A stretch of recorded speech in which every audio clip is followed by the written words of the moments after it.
Bonjour à tous. Donc moi je m'appelle Zélian Daubigny. Je suis coach chez Aspria depuis un peu moins d'1 an. Et aujourd'hui, on va tenter de comprendre comment commencer ou reprendre une activité physique de manière intelligente.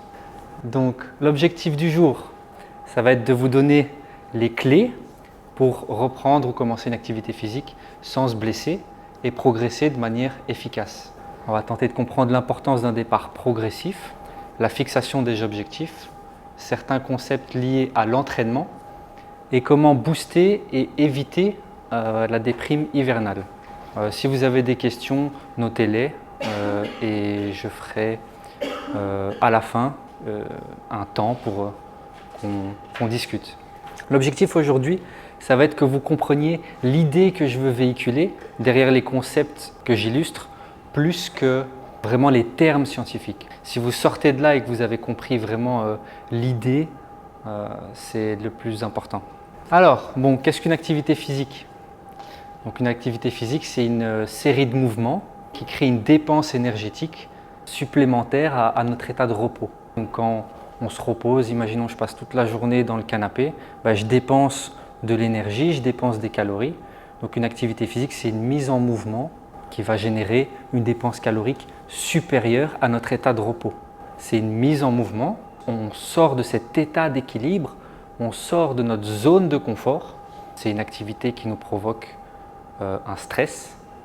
Sans ce stress, il n'y a pas de mouvement, il n'y a pas de progrès, il n'y a pas de désadaptation. Et sans stress, il n'y a pas de mouvement, sans mouvement, il n'y a pas de vie. Qu'est-ce qu'on entend de manière intelligente?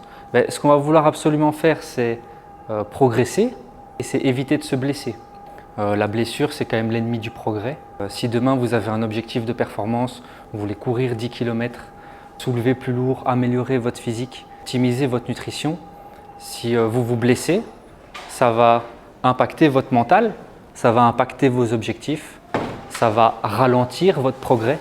Ce qu'on veut quand j'entends de manière intelligente, c'est éviter de se détruire, éviter de se blesser et progresser. On ne veut pas se détruire, on veut plutôt se construire.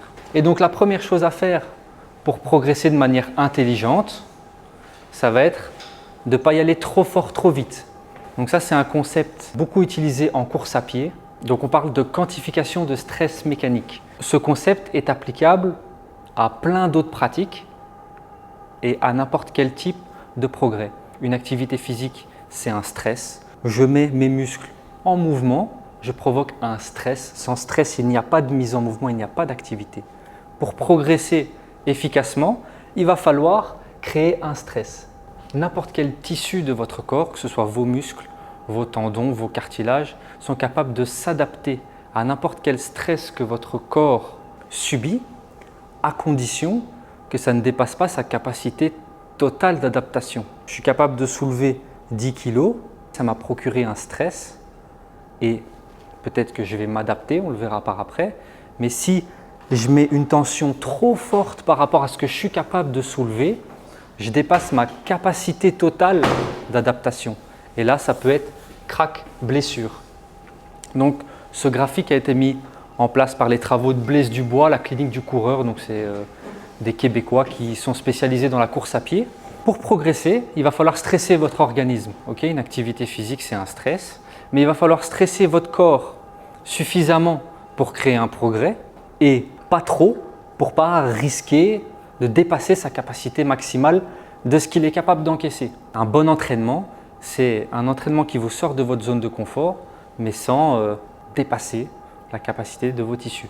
Un stress trop minime ne va pas assez vous désadapter, donc ne va pas assez vous stresser pour que votre organisme crée une adaptation. Donc si par exemple vous faites une activité physique mais qu'elle est trop légère, vous êtes à la salle, vous êtes sur votre téléphone, vous faites comme ça, ça ne va pas être suffisant pour progresser. Le stress procuré va être trop minime. Vous allez être en dessous de la courbe. Vous n'allez pas assez stresser votre corps pour qu'il se désadapte, pour qu'il ait envie de créer un progrès. Mais il ne faut pas non plus avoir jamais fait de sport, arriver sur une barre à 150 kg et dépasser sa capacité maximale de ce qu'il est capable d'encaisser. Sinon, vous dépassez la courbe et vous infligez trop de stress trop vite. Donc, le premier concept à respecter et qui va drastiquement diminuer vos risques de vous blesser, c'est de ne pas y aller trop fort, trop vite. Je vais beaucoup plus être efficace en courant 5 minutes par jour pendant une semaine, tous les jours, que le dimanche, 35 minutes d'un coup alors que j'ai jamais couru. Là, ce graphique a été développé pour la course à pied, mais s'applique globalement sur tout type de progrès, que ce soit la nutrition, que ce soit prendre en muscle, que ce soit développer sa force, développer sa coordination. Okay, il est d'autant plus vrai parce que la course à pied a cette dimension d'impact. Avec la régularité, vous allez savoir augmenter cette capacité d'adaptation. Forcément, vos tissus s'adaptent si vous leur laissez le temps de s'adapter. Et donc, progressivement, vous allez progresser.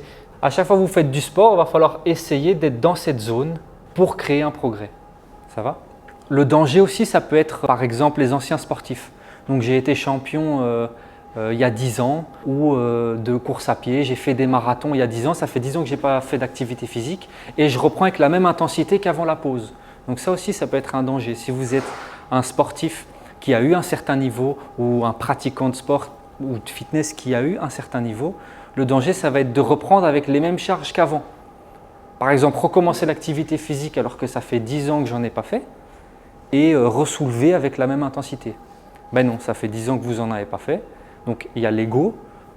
Faut réussir à mettre son ego de côté, à accepter que le résultat ne va pas revenir en une séance ou en une semaine et accepter qu'il faut être patient et savoir redescendre les charges, ne pas y aller trop fort, trop vite et laisser le temps à votre corps de se réadapter parce que ce n'est pas parce que vous avez eu un niveau sportif et que vous n'avez rien fait pendant 10 ans que votre corps est encore apte à encaisser le volume d'entraînement que peut-être vous pouviez encaisser avant. Avec cette progressivité, déjà vous vous assurez de diminuer votre risque de vous blesser et de laisser à votre corps le temps de s'adapter. Un autre concept qui va être important, que j'ai envie de développer ici, c'est le concept d'adhérence. Donc par exemple, vous pouvez avoir le meilleur programme de sport par le meilleur coach du monde, vous progressez toujours moins si vous ne savez pas vous y tenir que votre pote à côté ou votre copine à côté qui a certes un programme un peu moins bon fait par un coach un peu moins bon, mais qui va jusqu'au bout, qui sait s'y tenir et qui arrive à faire tout le programme. Donc ce concept d'adhérence, il est important. Donc si vous souhaitez commencer ou reprendre une activité physique de manière intelligente et de progresser à long terme, c'est d'avoir un plan d'entraînement, c'est de savoir adhérer à quelque chose que vous êtes capable de tenir. Par l'adhérence, j'aime bien aussi parler de régularité. Donc par exemple, si vous faites du sport une fois par mois, vraiment de manière ponctuelle, ça ne va pas être suffisant pour créer un progrès. On produit de l'énergie avec les nutriments et l'oxygène, on les prend, on les transforme en énergie, on est capable de respirer, de parler et de faire de l'activité physique. Mais toute cette production amène aussi des déchets et ces déchets-là sont des molécules instables qui, une fois que notre corps a produit de l'énergie, amènent ces déchets qui se baladent dans notre corps et dès qu'elles touchent une molécule, vont l'impacter négativement. Et c'est une des premières causes aujourd'hui de vieillissement. Alors, l'activité physique régulière, l'un des principaux bénéfices de l'activité physique, c'est qu'elle permet de mettre en place naturellement des mécanismes pour mieux s'adapter à ce stress oxydatif, de mieux lutter contre cette production de déchets. Une activité plutôt ponctuelle sera perçue comme un stress brutal. Vous vous rappelez, faire une activité physique, c'est une mise en mouvement, c'est un stress. Et cette activité physique ponctuelle, en fonction qu'elle soit plus ou moins intense ou pas, amène un stress. Votre corps va savoir mettre en place des mécanismes naturels pour mieux gérer cette production de déchets qui sont néfastes, mais il a besoin de petits stress quotidiens et progressifs pour mettre en place ces mécanismes. Une activité ponctuelle ne va pas suffire, sera plus perçue comme une agression. C'est pour ça que quand vous reprenez du sport, souvent les premières séances, vous les trouvez super intenses, les courbatures sont douloureuses. Et en rentrant dans le rythme régulièrement, petit à petit, là, votre corps met en place des mécanismes pour mieux gérer l'inflammation, mieux gérer le stress. Il s'adapte, donc vous savez mieux gérer ces choses-là. Donc vous faites du sport, vous avez stressé votre organisme. Il va falloir aussi récupérer. La récupération, globalement, c'est quoi? La récupération, c'est le moment où vous allez savoir reproduire la même intensité qu'à la séance passée. Par exemple, j'ai su pousser 5 fois 60 kg. Par exemple, le moment où j'ai récupéré, c'est le moment où je sais reproduire 5 fois 60 kg. Si je sais faire moins, globalement, c'est que je manque de repos. Si je sais faire plus, c'est que je me suis adapté, j'ai créé un phénomène de surcompensation, j'ai progressé. Et l'adaptation, c'est quoi? C'est justement le temps que votre organisme, vos tissus vont mettre à s'adapter, à créer ce progrès, à créer ce phénomène de surcompensation. Si je cours 5 km, je ne vais pas infliger le même niveau de stress à mon corps que si je cours un marathon, 42 km. Le stress va être beaucoup plus important, la fatigue qui va s'en suivre va être beaucoup plus importante, le temps de récupération va être beaucoup plus important. En course à pied, il y a vraiment cette notion de quantité d'impact. À chaque fois que vous courez, donc à chaque foulée, il y a un impact, donc votre corps tape contre le sol, okay, et ça crée des micro-traumatismes. En tout cas, vos tissus doivent être capables de s'adapter à cette quantité d'impact phénoménal. Si je veux développer ma masse musculaire, ça va plus être les micro-déchirures au sein du muscle. Le niveau de stress ne va pas forcément être dans la quantité d'impact parce que c'est plus une pratique physique à résistance. Okay, et la force, c'est vraiment plus une sollicitation nerveuse. Je vais vraiment faire des mouvements courts avec des grosses charges. Et donc ça va vraiment être épuisant pour mon système nerveux. Mon système nerveux, c'est ce qui coordonne mes mouvements. Qu'est-ce qui fait que je puisse attraper la barre? Il y a en gros un influx nerveux, un signal électrique de mon cerveau à mes muscles qui coordonne mes mouvements. Et donc quand je travaille la force, je sollicite beaucoup plus ce système nerveux. La course à pied va être différente de la natation et du vélo. Par exemple, le vélo active aussi beaucoup le cœur. Il y a aussi cette dépense, il y a aussi cette contrainte au niveau des muscles. Je peux vraiment être, après une heure de vélo, être fatigué au niveau musculaire, mais il n'y a pas cet impact. Par exemple, c'est un sport à résistance qui fait beaucoup travailler le cœur, mais il n'y a pas cette notion d'impact. Pareil pour la natation, donc je dois lutter contre l'eau qui active mes muscles, qui crée une adaptation, mais il n'y a pas cette notion au niveau du sol. Donc par exemple, un entraînement optimal, c'est un entraînement où je vais me désadapter. Donc en fait, notre corps cherche constamment à maintenir un état d'équilibre. Au niveau cellulaire, par exemple, je prends une douche froide, mon corps en réaction va se réchauffer pour maintenir cet état d'équilibre. Et l'activité physique est perçue comme un danger. Et dans une logique de survie, le corps va chercher à se renforcer pour ne plus vivre ce danger. Okay, donc, par exemple, je fais de l'activité physique, je subis un stress, je me désadapte. Et en fonction qu'elle soit plus ou moins intense ou pas, ça va induire une fatigue. Et avec la récupération, le sommeil, l'alimentation, l'hydratation, la gestion du stress, avec ce facteur temps, ce facteur où je vais récupérer et je vais créer un phénomène de surcompensation. Alors, cette courbe est variable en fonction de l'intensité de l'effort que je mets. Je peux avoir une courbe un peu moins basse, je peux induire beaucoup moins de niveau de fatigue. La surcompensation peut être, si je néglige par exemple ma récupération, un entraînement trop rapproché où je ne laisse pas assez le temps à mon corps de s'adapter et de récupérer, je ne vais pas forcément créer ces phénomènes de surcompensation. Je ne comprends pas ce que ça veut dire surcompensation ici. Ça veut dire qu'on progresse? Ça veut dire que... Oui, ça veut dire qu'on progresse. Donc en gros, pour progresser, donc imaginons que vous souhaitez progresser dans quoi? Dans quoi ça vous intéresserait de progresser? Le cardio. Le cardio. Par exemple, en faisant du cardio, on sait que notre cœur s'adapte. Notre cœur est capable de se muscler en épaisseur ou de grandir en volume. Okay, donc devenir plus performant, il est capable de pomper plus de sang. Okay, c'est possible d'avoir une hypertrophie du cœur, okay, à force de s'entraîner. Bon, le cœur, c'est un exemple un peu particulier parce qu'il ne se repose jamais. Il est toujours en train de battre. Okay, mais il y a quand même une adaptation. Quand je parle de surcompensation, je parle de la surcompensation, c'est notre corps qui va chercher à se renforcer. Dans une logique de survie, il a subi un stress et ça dérange son état d'équilibre. Okay, notre objectif premier, c'est de survivre. Et avec la récupération, avec le repos, l'alimentation, il va chercher à se renforcer et ne plus subir cet état de stress qu'il a vécu comme un danger. Et donc, ce phénomène de surcompensation, c'est ce renforcement qu'il va créer. Il va devenir plus fort parce qu'il n'a pas aimé ce stress. Donc, si je ne laisse pas assez le temps à mon corps de récupérer, par exemple, je suis dans une logique de développer ma force et que je m'entraîne 5 jours sur 7, ce temps de récupération peut être négligé. Et donc, du coup, on va accumuler de la fatigue. Il y a des gens qui sont addicts à l'activité physique et qui font du sport tout le temps. c'est une raison de vivre pour eux. Et quand on s'entraîne trop, on peut par exemple ne pas laisser le temps à notre corps de correctement récupérer.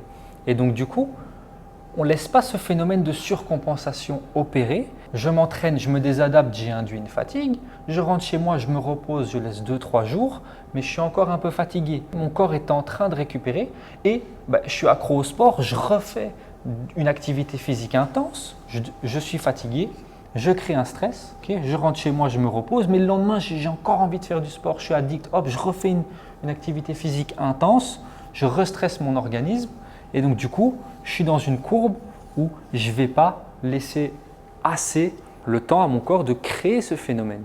Et à l'inverse, si je suis un sportif plutôt ponctuel, il ne faut pas prendre non plus ces graphiques au pied de la lettre. L'intérêt, c'est de comprendre l'idée. Tout est variable en fonction de l'intensité que vous mettez dans votre effort, en fonction de la régularité. Mais globalement, si mes entraînements sont trop éloignés, je vais créer du progrès.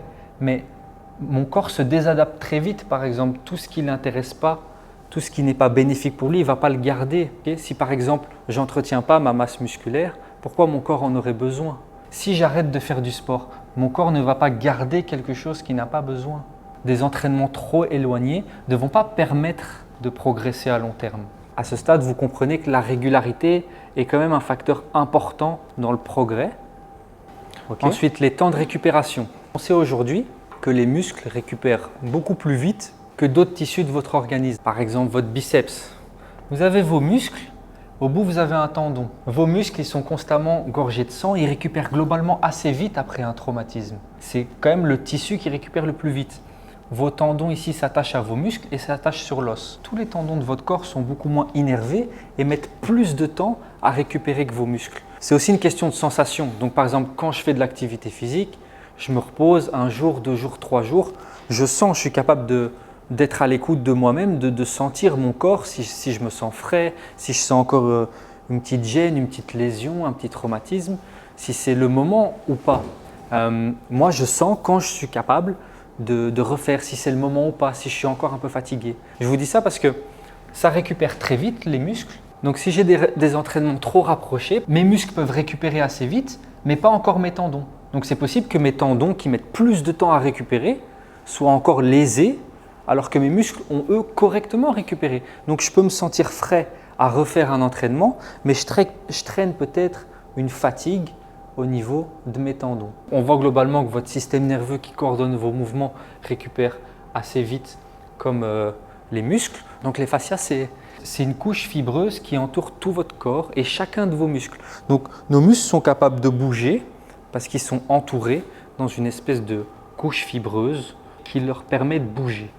Et ces fascias-là, c'est là où sont logés globalement les récepteurs à la douleur. Donc par exemple, on sait que quand vous faites un entraînement qui va traumatiser vos muscles, vous créez des micro-lésions, vous allez générer des courbatures au niveau du muscle. Mais on sait que la principale source de courbature vient au niveau des fascias. Vous pouvez donner un exemple Qu'est-ce qu'il faut récupérer sur les choses? Alors quand je fais de la course à pied, je mets un impact sur mon squelette. Mon squelette il vient taper. Quand je fais de la boxe, je tape. Donc, ce qui crée des micro-traumatismes au niveau des os. Et les os ont aussi leur temps de récupération. Les os ont aussi un tissu qui les entoure, qui permet de nourrir l'os.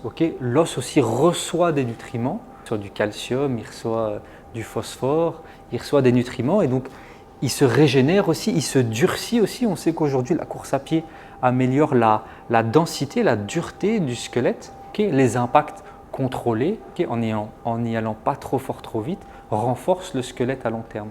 Et donc l'os aussi récupère.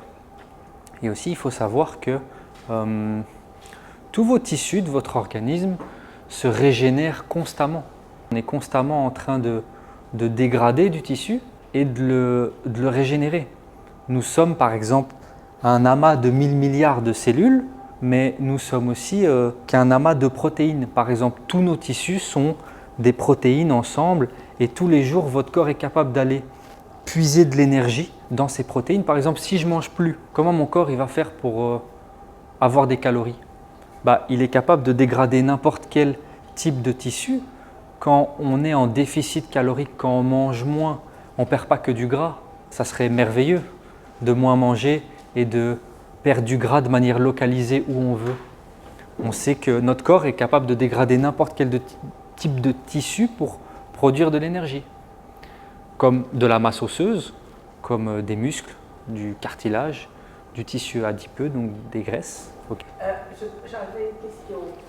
Les temps de récupération étant tellement différents, comment est-ce qu'on trouve un équilibre là-dedans alors? En fait, tout est une question aussi de ressenti. Par exemple, c'est juste pour vous, ce que j'essaie de vous transmettre, c'est juste de vous dire que les muscles globalement récupèrent assez vite et que après 2-3 jours de repos où j'ai fait une activité intense, je peux me sentir frais peut-être au niveau de ces sensations-là. Mais si je sens encore des gênes au niveau des terminaisons de mes muscles, c'est que mes tendons peut-être ont encore plus besoin de temps de repos.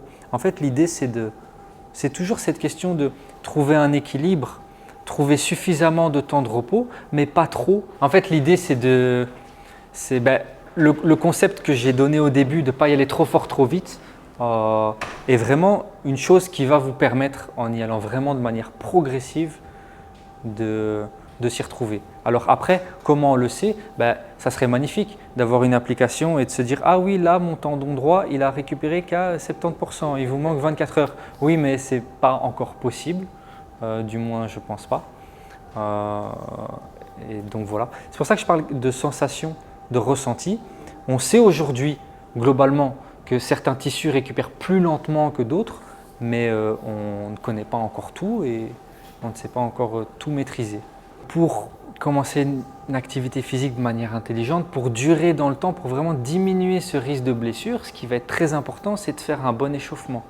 Par exemple, l'échauffement, c'est quand même la mise en route avant l'activité physique, avant votre niveau d'intensité que vous avez prévu de faire pendant votre séance. Beaucoup de gens négligent cette phase, négligent vraiment la phase d'échauffement, alors que c'est quand même primordial. Quand je parle d'échauffement, je ne parle pas forcément de courir 5 minutes sur un tapis ou faire 5 minutes de rameur. Alors c'est super, c'est très bien, mais ça dépend de l'activité aussi qu'on va faire. Il y a autant d'échauffement que de types d'activité physique. Courir 5 minutes sur un tapis va réchauffer votre corps de manière globale, mais ce n'est pas dit que le tendon de votre biceps est chaud. On connaît aujourd'hui la température des tissus. On dit oui, notre corps est à 37 degrés. En réalité, ce n'est pas forcément vrai. Votre cerveau, votre cœur, oui, ils sont à 37 degrés, ou du moins ils essayent d'atteindre toujours 37 degrés. Ils oscillent entre 36,5 et 37 constamment. En réalité, vos muscles, ils ne sont pas à 37 degrés. Vos tendons, ils ne sont pas à 37 degrés. Ils sont beaucoup plus bas. Les muscles vont être à 27, 28, les tendons peuvent être à 19, 21. Et quand on est en hiver, c'est encore plus le cas. Donc, arriver tout froid en plein janvier et commencer une activité physique intense, c'est la pire chose à faire, d'où l'importance de l'échauffement. L'échauffement, c'est vraiment la mise en route, on prépare vraiment toutes vos structures à l'effort. Combien est le temps idéal d'échauffement? 20 minutes, 15 minutes? Mais bien sûr, ça dépend de la personne, de l'activité qu'on va faire après. Mais... Exactement. Mais en temps moyen? En temps moyen, je dirais entre 10 et 15 minutes. Ça peut être moins, ça peut être plus. J'aime pas forcément donner des temps figés parce que tout est modulable. Le temps nécessaire, c'est le temps nécessaire qu'il vous faut pour être bien chaud.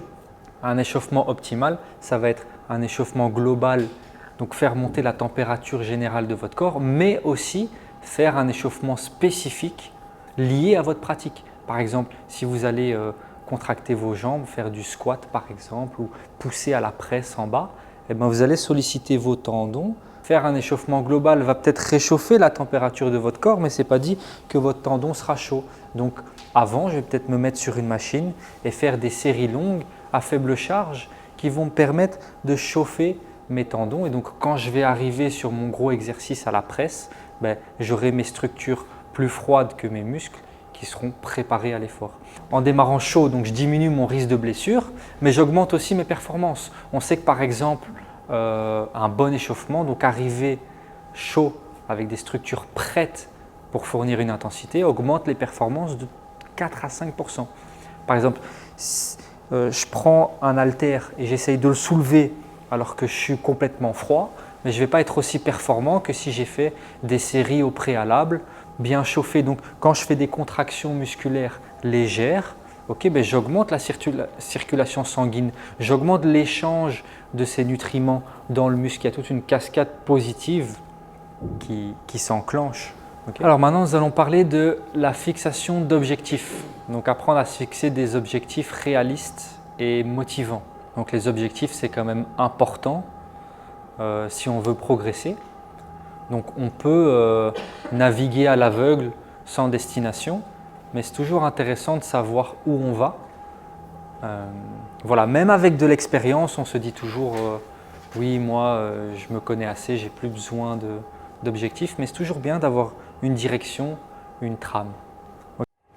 Alors, moi j'aime bien parler de CAP, donc c'est un concept que j'ai trouvé chez une équipe de coachs sportifs qui s'appelle We Are Athletic, donc dédicace à eux. Donc on parle de les 3C, les 3A, les 3P. Les 3C, ça va être en termes social. La plupart du temps, l'entourage peut être un frein à la réalisation de vos objectifs. Oui, allez, resserre-toi un verre, viens, mange un truc avec nous. Pourquoi tu veux te mettre dans cet objectif de diète, ça ne sert à rien, non mais il faut vivre. On a tous un entourage, ok. S'il est sain pour vous et qu'il veut vraiment votre réussite, super, tant mieux. Ce n'est pas le cas de tout le monde. Des fois, les gens veulent que vous restiez à leur niveau et ne veulent pas forcément que vous progressez. On vit tous en couple avec des gens, on est des animaux sociaux. Hein. Ce qui va être intéressant, c'est de communiquer à cet entourage nos objectifs sportifs. Donc c'est par exemple déjà définir quel est mon entourage, quels sont les gens qui font partie de mon cercle dans ma vie et aller les trouver et leur dire écoute, moi j'ai ça comme objectif sportif, j'ai envie d'atteindre ça et j'ai pas envie que tu perturbes l'ascension de mes objectifs en me disant que non, ça sert à rien ce que je fais, que non. Donc c'est important d'aller communiquer ces objectifs à son entourage et de contractualiser. Donc par exemple, leur dire écoute, j'aimerais bien que tu me promettes que tu ne vas pas m'empêcher d'aller m'entraîner le samedi en me faisant culpabiliser, que ça ne sert à rien et que machin, parce que toi, tu n'en as pas envie. Donc moi, je respecte ta bulle du fait de rester dans le canapé, mais toi, respecte ma bulle du fait de vouloir y arriver. Et on va coordonner, on va essayer aussi de coordonner son planning. Donc voilà, je vis avec ma femme forcément elle n'est pas sportive, mais moi j'ai envie de l'être, j'ai envie de commencer une activité physique parce que ça me fait du bien, parce que je me suis renseigné, je sais que ça peut m'amener ça. Et ben je vais coordonner comment je peux moi trouver mon plaisir personnel par l'activité physique et comment je peux aussi respecter les temps qu'on passe ensemble et essayer de trouver un terrain d'entente, un planning pour avoir une plage pour mon épanouissement personnel et avoir du temps aussi dans mon emploi du temps pour mon entourage. On va aussi parler d'objectifs atteignables, accessibles et adaptables. Si un de vos objectifs cette année en 2025 c'est de marcher sur la Lune, bon ça ne va pas être possible, ça va être un peu compliqué. Donc c'est pour ça qu'on parle d'atteignable. Okay, si votre objectif c'est de perdre un peu le gras du ventre, de prendre un peu de muscle, d'améliorer sa coordination, de passer une formation professionnelle dans votre domaine d'activité, oui, ça c'est un objectif atteignable. Okay, donc ça va être important de se poser, de se fixer des objectifs qu'on peut atteindre. Sinon, vous allez juste générer de la frustration, ça va juste être pas possible. Une fois qu'on a défini ça, il faut qu'ils soient aussi accessibles. Par exemple, si vos objectifs sont atteignables, mais que par exemple ils ne sont pas accessibles pour vous, j'ai envie de savoir courir les 20 km de Bruxelles cette année. Mais dans ma semaine, j'ai que 30 minutes ou 1 heure de temps à dédier à mon activité sportive. Bon, ça va être un peu compliqué. Et ensuite, il va falloir programmer. Par exemple, tout ça, c'est la théorie, c'est super intéressant, mais si on ne passe pas à l'action, ça ne sert à rien. Et donc, passer à l'action, c'est être capable de planifier. Donc, par exemple, j'aimerais bien courir les 20 km de Bruxelles. Oui, mais c'est dans combien de temps? Ben voilà, je note la date. Ah, c'est dans combien de temps? Ah, c'est là, ben, on est là. Ben, combien j'ai de temps? Et puis, combien j'ai de temps que je peux dédier à cette pratique? Et ensuite, il va falloir prioriser. Je souhaite courir les 20 km de Bruxelles, je souhaite optimiser ma nutrition, j'aimerais bien arrêter l'alcool ou encore savoir pousser plus lourd, je sais pas, ou développer mon physique. Qu'est-ce que je vais prioriser? Est-ce que je commence par savoir courir pour les 20 km? Est-ce que je commence par perdre mon gras? Oui, bon, c'est vrai que si je mange n'importe quoi, mes performances physiques vont peut-être pas suivre. Donc, qu'est-ce que je priorise dans l'atteinte de ces objectifs? Je vais peut-être commencer par prendre un coaching alimentaire parce qu'une fois que je serai carré avec la nutrition, je vais pouvoir peut-être passer à un autre objectif. Par exemple, la pire chose, c'est de se dire voilà, cette année, début d'année 2025, alors maintenant je me couche à 21h tous les soirs, je mange que des salades, je vais aussi arrêter de fumer, je me mets à faire du sport 5 jours sur 7. En faisant ça, vous allez juste tenir une semaine et plus vous frustrez qu'autre chose. Parce qu'en fait, chaque changement présente une charge mentale et ce qui va être important de faire, c'est d'y aller étape par étape. Donc en faisant ça, vous allez juste pas savoir tenir la cadence. On se rappelle du concept d'adhérence. C'est important de savoir tenir quelque chose au long terme. Je commence une première étape, un petit changement. Même ça peut être dans l'objectif d'améliorer sa nutrition. Par exemple, j'introduis un nouvel aliment sain et puis une fois que je l'ai acquis et que ça ne représente plus une charge mentale pour moi, j'introduis un autre facteur et on y va comme ça, marche après marche. Et en faisant des micro-changements tout au long de l'année, quand vous serez à la fin de l'année et vous regarderez derrière vous, c'est là que vous aurez fait des réels changements. Tout changer d'un coup, c'est vraiment la pire idée. Donc quand je vais parler de booster son énergie, je vais essentiellement parler ici de renforcer son système immunitaire, de renforcer son immunité. Si j'arrive à renforcer mon immunité, je vais tomber moins malade. Je vais savoir mieux agir contre les agents pathogènes ou bactériens ou virales. Si je tombe moins malade, je vais moins avoir de baisse d'énergie tout au long de l'année. Quand je suis malade, bon, je ne suis pas bien. Je suis dans mon lit, c'est quand même une baisse d'énergie. Ce qu'on veut, c'est booster son énergie. Donc si je renforce mon immunité, je vais savoir avoir une énergie plus constante tout au long de l'année. Votre corps est très armé pour lutter contre tous les agents infectieux qui se présentent à nous tous les jours. Par exemple, il y a des milliers nous sommes confrontés à des centaines de pathogènes, de bactéries tous les jours et pourtant on ne tombe pas malade tous les jours. Et ça, c'est grâce à votre immunité. Votre corps est très bien structuré pour lutter contre ça. Vous avez des barrières physiques comme la peau, vous avez aussi des agents chimiques à l'intérieur de votre corps qui s'occupent d'identifier les potentielles bactéries et de les éliminer. Et vous avez des soldats, par exemple les globules blancs, qui patrouillent partout dans votre corps, qui sont capables de détecter les agents infectieux dans n'importe quels organes, de les identifier et de les supprimer. Notre système immunitaire, il n'est pas standardisé. Par exemple, il n'est pas défini le même pour tous à chaque individu. En fonction de la manière dont vous avez grandi, de la manière dont vous avez été exposé à l'environnement, vous avez plus ou moins un système immunitaire efficace ou pas. Et donc, pour renforcer son système immunitaire, la première chose, ça va être d'être en contact avec l'environnement. Aujourd'hui, on vit dans un monde ultra stérilisé, où on se lave les mains tout le temps, on essaye de supprimer toute cette exposition, souvent avec l'extérieur, avec l'environnement. Le problème, c'est que nos soldats qui s'occupent de nous défendre se désentraînent très vite aussi. Moins ils sont exposés des micro-stress, des micro-pathogènes, des micro-organismes provenant de l'extérieur, et moins ils sont efficients à reconnaître quand ils voient des bactéries, et à savoir les détruire. Donc ils se désentraînent très vite. Alors je ne vous dis pas en sortant d'ici, être pieds nus, marcher comme un hobbit, plus laver les mains. Le contact avec la nature renforce réellement votre immunité. Par exemple, peut-être faire plus de balades en forêt si vous n'en faites jamais. N'ayez pas peur. Si vous êtes à la campagne, dans votre belle famille, mettre les mains dans la terre, s'il faut ramasser un champignon. On sait aujourd'hui que les gens qui ont des chiens, par exemple, ont une meilleure immunité. Parce que forcément, ils sont en contact. Les chiens lèchent partout à l'extérieur, et donc après, tu caresses ton chien. Mais ton corps aussi s'occupe. S'il est plus exposé à des pathogènes, il va savoir mieux être entraîné. Ensuite, la deuxième chose, ça va être la nutrition. On sait aujourd'hui que 70% de votre immunité, il est au niveau de votre système digestif, de votre intestin.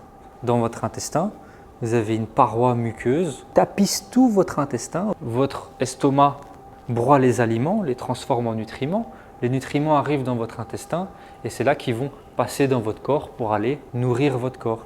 Toute cette muqueuse-là, toute cette paroi intestinale contient plus de 150 milliards de bactéries et de virus qui forment un écosystème. Et on appelle ça un microbiote, flore intestinale.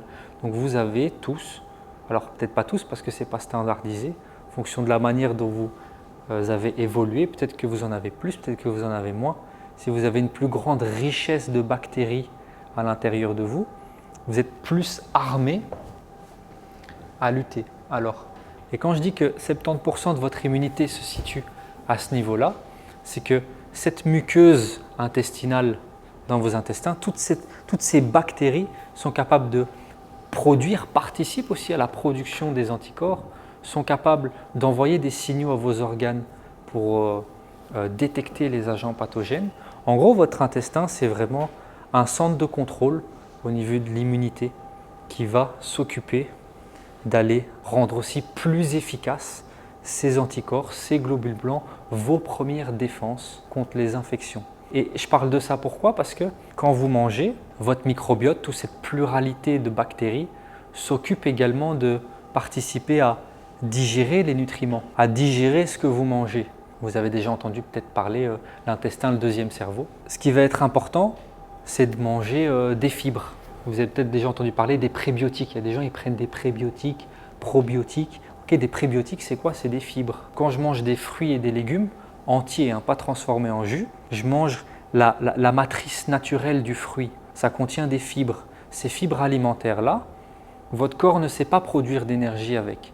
Par contre, elles viennent nourrir et participer à la bonne efficacité de votre microbiote, de cette muqueuse avec ses 150 milliards de bactéries. Et avoir un microbiote en bonne santé permet de rendre vos défenses plus efficaces. Si vous mangez que des burgers lyophilisés, McDo tous les jours, vous allez procurer de l'inflammation à votre intestin. Votre intestin ne va pas kiffer du tout.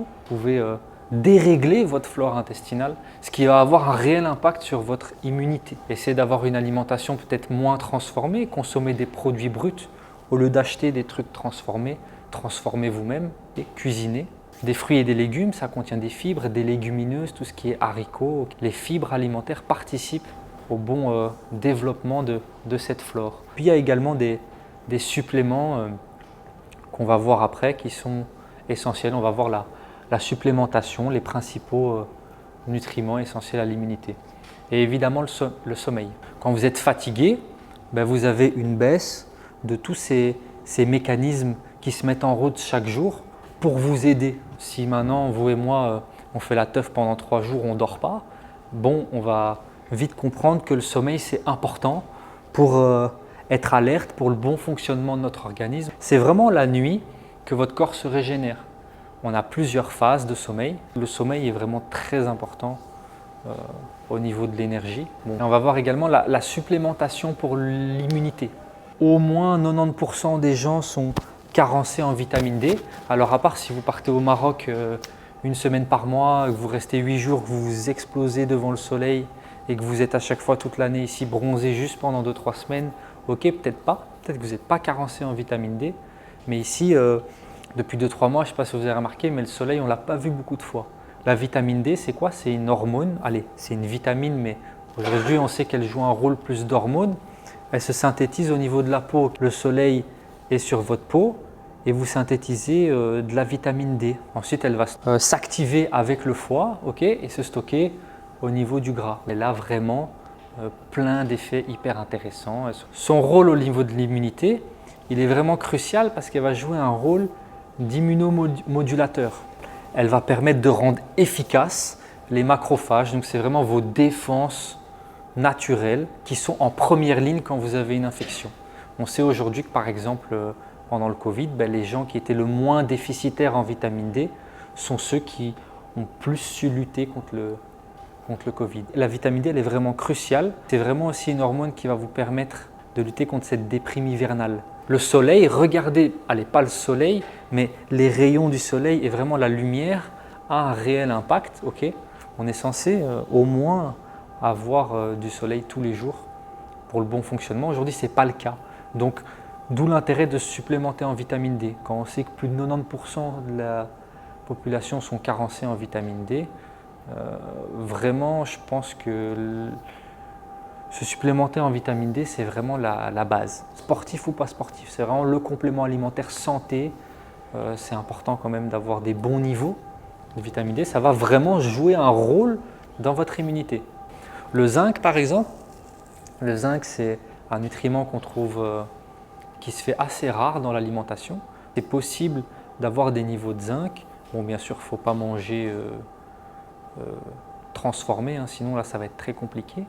On sait aujourd'hui que 100% des personnes âgées sont carencées en zinc. Le zinc, c'est un multiplicateur cellulaire, c'est-à-dire que tous les jours, vos cellules se renouvellent et vous avez des cellules qui se multiplient tous les jours. Ce zinc a vraiment un rôle au niveau de la fabrication des anticorps. Il a un rôle important dans la fabrication de vos défenses, de vos anticorps, de vos globules blancs. Okay, si vous êtes déficitaire en zinc, ça joue un rôle dans la quantité d'anticorps que vous êtes capable de fabriquer.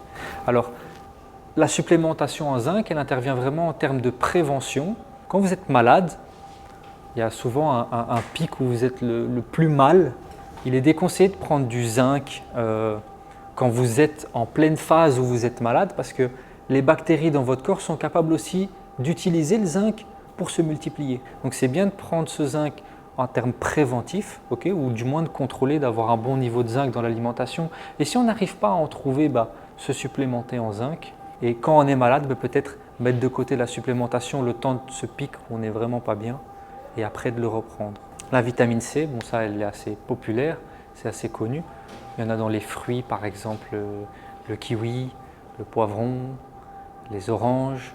Okay, c'est un puissant antioxydant qui participe vraiment à la bonne structure de vos tissus. Elle participe aussi à l'efficacité de ces anticorps, de ces globules blancs, de la fabrication de cette immunité. Et le magnésium. Alors le magnésium, vous avez peut-être déjà entendu parler, il est aussi populaire. Il intervient à chaque étape de votre processus énergétique. Donc, vos cellules vont prendre les nutriments, l'oxygène et produire de l'énergie avec. À chaque étape de ces réactions chimiques de production d'énergie, le magnésium il intervient. C'est un des minéraux qui intervient dans plus de 300 réactions chimiques de votre corps. Par exemple, à chaque fois que vous êtes stressé, vous avez une perte de magnésium. Hop, fuite dans les urines. Il est consommé partout, on l'utilise tout le temps. Il intervient dans les échanges d'énergie. Donc quand on est un sportif, s'assurer d'avoir des bons niveaux de magnésium. Plus vous êtes stressé dans votre quotidien ou dans votre travail, plus vous allez utiliser du magnésium. Et plus vous faites une activité intense, plus vous allez en utiliser. Être déficitaire en magnésium, ça peut impacter votre niveau d'énergie, votre fatigue. Souvent les gens ils font une crampe musculaire soudaine pendant la nuit. Ça peut être un signe de manque de magnésium. Après bon, le top c'est toujours de faire une prise de sang, même si on sait que les médecins aujourd'hui peuvent être réticents à cocher certaines cases. Je pense que vous avez quand même le droit d'avoir le contrôle de votre santé. Ça perturbe aussi le sommeil. On sait que avoir des bons niveaux de magnésium, ça participe à l'endormissement, à la capacité à rester longtemps endormi. Donc pour récapituler, les piliers de la santé, c'est un peu toujours les mêmes, c'est manger des aliments de qualité, qui est la qualité de l'alimentation, hein. Inclure des fibres dans l'alimentation pour les microbiotes, manger moins transformé, des aliments bruts de bonne qualité, qui est dormir, donc c'est à ce moment qu'on se régénère, bouger, hein, nos muscles sont faits pour bouger. Par exemple, si vous avez un travail sédentaire assis sur un bureau, vous pouvez accumuler des raideurs, des gênes, okay, ce qu'on appelle des troubles musculo-squelettiques. Vous devez prendre conscience que notre corps est fait pour bouger. Notre corps est fait pour bouger constamment et un muscle en bonne santé, c'est un muscle qui bouge, qui se contracte. Okay, quand il y a une contraction musculaire, il y a toute une cascade de molécules bénéfiques qui se passent dans votre corps. Et l'activité physique aussi déclenche des hormones bénéfiques pour votre motivation, la gestion de votre stress, votre humeur. Donc on est fait pour bouger. Okay, théoriquement, on n'est pas fait pour rester assis 2 heures à écouter quelqu'un qui vous parle de santé, okay, ou travailler comme ça. Et puis la gestion du stress aussi, respirer, la santé mentale. Plus on est stressé, plus on perd du magnésium, j'ai déjà dit.